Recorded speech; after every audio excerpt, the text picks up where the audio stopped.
Syederalun, ini adalah tradisi menjalatih atau pawai sambil membaca nazam isim ya latif.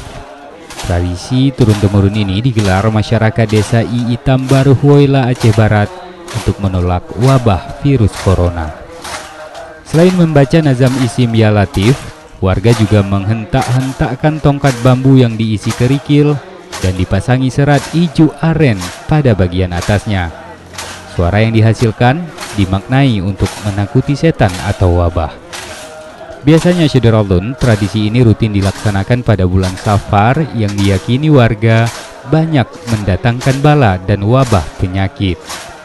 Salah satu penyakit yang cukup diingat warga adalah wabah ta'un yang menyerang ternak, terutama ayam, yang terjadi pada bulan Safar.